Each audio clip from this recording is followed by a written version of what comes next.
Democrats are falling apart at the seams. In today's video, we have Pennsylvania Governor Josh Shapiro, whose house was firebombed by another Democrat. We have Gavin Newsom begging for money as California's Medicaid is going broke due to all the illegal immigrants on it. And finally, we have Whoopi Goldberg live on The View saying that we should get rid of the Department of Education. As always, like the video and subscribe to the channel, but let's start by hearing from CNN about this insane firebombing that happened at the governor of Pennsylvania's house. Cody Balmer is the name of the suspect who has been arrested. He actually had a friend of his, a female, call police to tell them he wanted to turn himself in. He turned himself in, he was given his Miranda rights, but he started to talk. Here's what we know. He said that he walked about a mile to get to the house, and that's when he he jumped the fence, threw the first incendiary device into a room. Police tell us that was the piano room.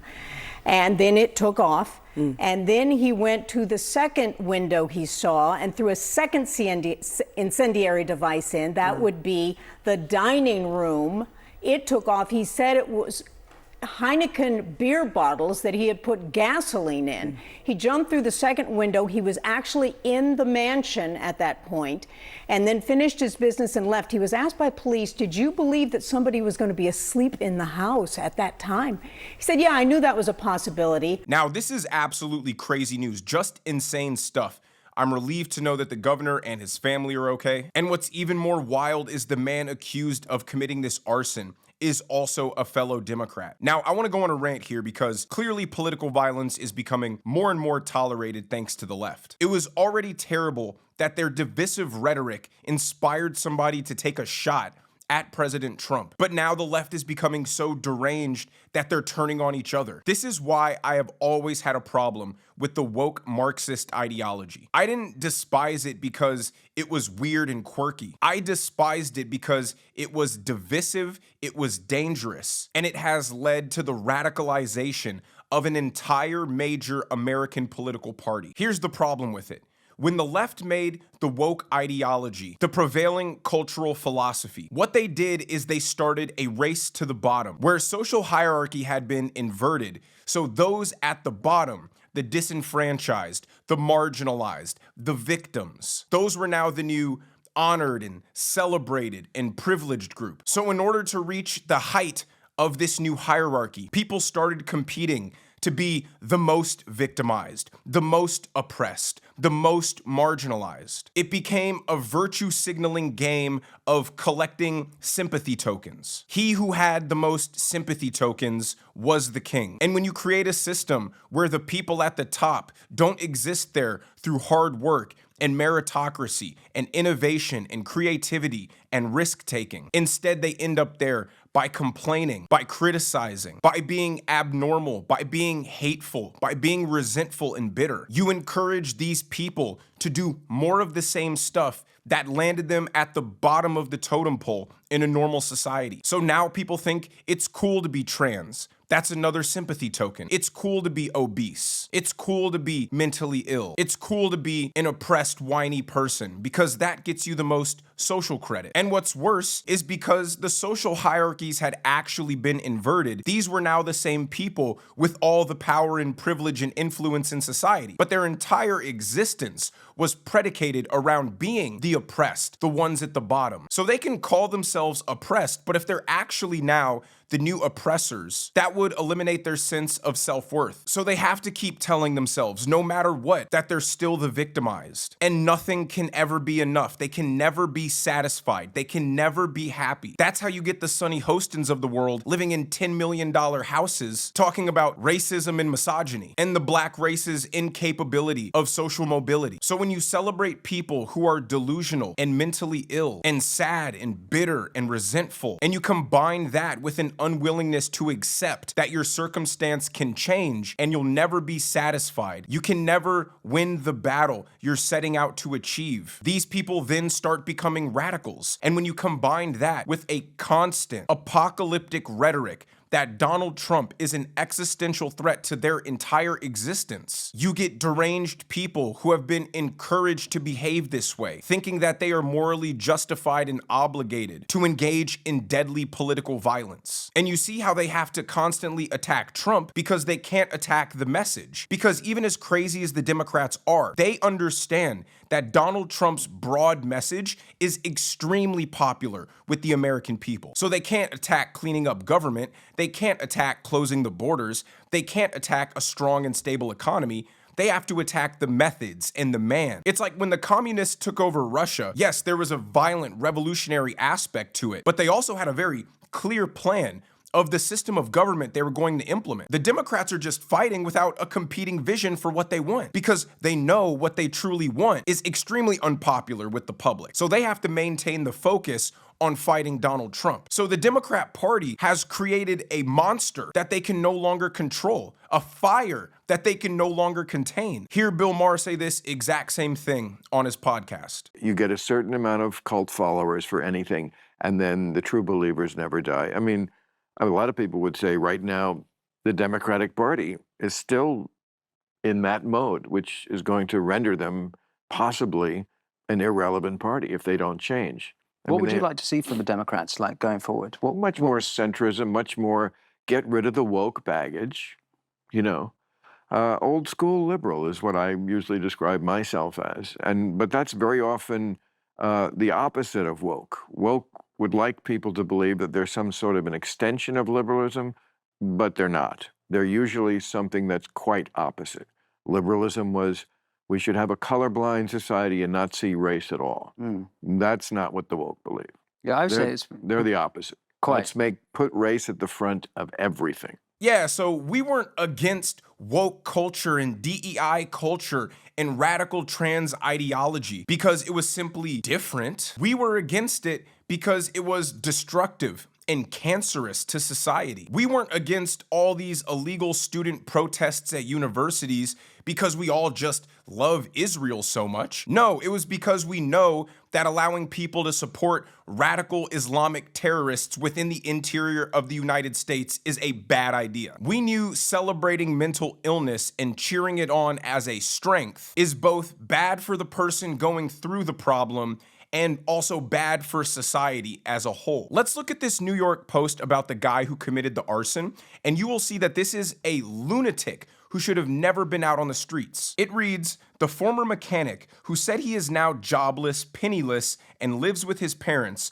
was free after making bail for a 2023 simple assault charge. In that case, he was accused of stomping on his 10-year-old son's broken leg and battering his wife. It continues, medication led me to different types of behaviors, Baumer told the court. Baumer's mother, Christy, told CBS News that her son was mentally ill and he went off his medication in the days before the fiery attack. Exactly what mental ailments Baumer suffers from remains unclear, but his mother said she went to 4 different police departments for help to get her son picked up before the firebombing, but was rebuffed each time. So the mental health crisis in our country is a real thing. It's not just a talking point. And when you have a whole party that is dedicated towards normalizing it, making it just a different type of personality, making it a different behavior, and we have to be inclusive and accepting of all personalities and behavior, it leads to a whole bunch of untreated individuals who are being told there is nothing wrong with them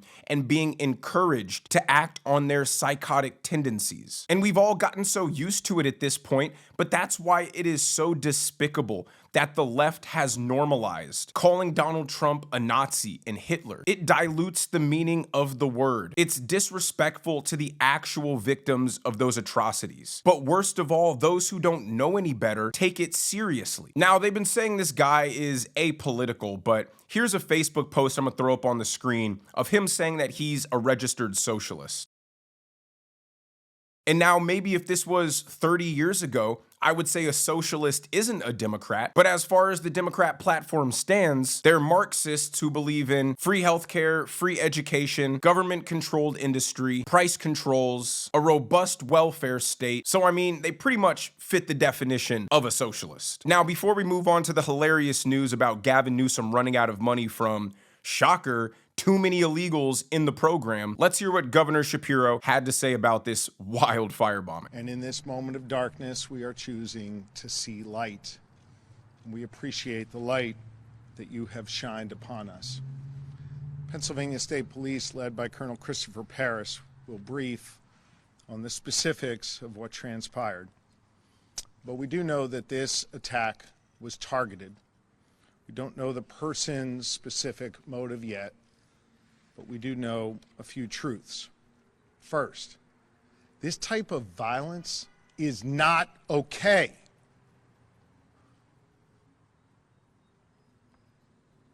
This kind of violence is becoming far too common in our society. And I don't give a damn if it's coming from one particular side or the other, directed at one particular party or another, or one particular person or another. It is not okay. And it has to stop. I mean, the fact that this guy was even able to get into the governor's house without being shot down is beyond insane, and Pennsylvania should be completely embarrassed that they allowed this to happen to their governor. But like, this guy really just tried to burn down an entire family. What a psychotic, demonic thing to do. Look at this picture I'm gonna throw on the screen of this guy, and you tell me he doesn't have the devil in him. That is an angry, rage-filled individual who wanted to cause harm. And the Democrat Party has embraced people like this with open arms. But now on to some funnier news. Let's listen to this report of Gavin Newsom begging for billions of dollars after the $4 billion loan California took out wasn't enough. Governor Gavin Newsom says the state short on funds for its Medicaid program known as Medi-Cal. The state expanded the program to cover undocumented immigrants. The governor asked lawmakers to approve another $2.8 billion in loans on top of a $3.4 billion loan issued last week. So California now making up a $6.2 billion shortfall in Medi-Cal funds. The money meant to keep the program properly funded through June. The realities are the realities. You have to balance budgets. We balance our budget. Revenue is holding up. I don't see anything significant along the lines of what some have asserted. But I do see the need to make adjustments and changes broadly in the Medicaid system. Meantime, Republicans blaming Democrats for creating financial insecurity with the Medi-Cal program. They say undocumented people should not be covered. Wow, what a shocker. It seems like when you invite an infinite amount of illegal immigrants into your state and let them drain the welfare for its citizens, you quickly run out of money. But let the Democrats tell it. No, illegals contribute. Illegals don't get benefits. They've been lying through their teeth this entire time. And this is a problem that California has. Just imagine how expensive it is when you extrapolate it across 50 states. One thing I was thinking about today is just how numb we all got to the amount of illegal immigrants that were coming into the country. I think the stat was something like only 5 months out of Biden's presidency did less than 100,000 people illegally come into the country. And in dozens of months, that number was above 200,000, reaching as high as 300,000 at one point. So to put it in perspective, every single month, a small city worth of illegal immigrants came into the country over the last 4 years. That is insanity. And yet they want us to go through the slow, arduous process of reviewing everybody's case by case, detail by detail, line by line, before we can get them out of here. If they are bankrupting the state of California, then they have the capability to bankrupt the United States. The Democrats facilitated a massive invasion and financial drain of our country, and then expect us to slow walk the process of getting these people out of here. You can't ask for a more ridiculous group of people. Now, Whoopi Goldberg was on The View today and had a rare common sense moment as she realized the students of America would be far better off if only the states were involved, and the producers forced them to cut to commercial because she's making too much sense. Watch. What we have to always do, regardless of who you voted for, you still got to pay your rent, you still got to take care of your kids, you still got to take care of your business. And maybe some of what's happening, like, you know, they're trying to take apart the Department of Education. Yes. Maybe that is a good thing, because maybe it will force us to make sure that our kids actually get what they need. Maybe it'll force us to go to our state and say, listen, I want to make sure, since you're taking all this money from my taxes, I want to make sure that my kids get exactly what they need. I don't have to wait for the government to do it. We can do it. This is now in our hands. This is in our hands, and it's going to be tough, and nobody wants to do it because it's a bitch. But you know what? If it comes down to your survival, this is what you got to do. You got to take care of what you got to take care of. And they're telling me that we're going to be right back. That is why, as conservatives, we believe a limited federal government is better. There's less accountability at the top. There is more accountability on the local level. Instead of some out-of-touch radical leftist lunatic in Washington, D.C. controlling all of education. Now, if the parents are unhappy with how their kids are doing, they can go directly to the school board that they voted for, that are accountable to them, and they can see the change that they want. It's much more personal, and it's much more effective from a cost point and an education point. Now the states and the localities can get the money from the federal government and use it in more specific ways, rather than someone sitting in DC reading some stats and test scores and determining arbitrarily how money should be allocated. Yeah, when you spend $3 trillion over 40 years and the students have actually gotten worse at school, there's a pretty good case to dismantle the entire structure around that. And in this rare moment, I can say, Whoopi Goldberg was right. Now, again, I'm going to be on the Hodge Twins podcast on Thursday. I don't know exactly when they'll release it, but make sure you guys follow me on X because I will tweet it out as soon as it drops. Thank you guys again for the constant support and putting me in this position. But let me know what you guys think down in the comments section below. If you enjoyed the video, make sure you hit that like button. Make sure you subscribe to the channel if you haven't already. Turn on the notification bells so you never miss a video. And I will see you guys in the next one.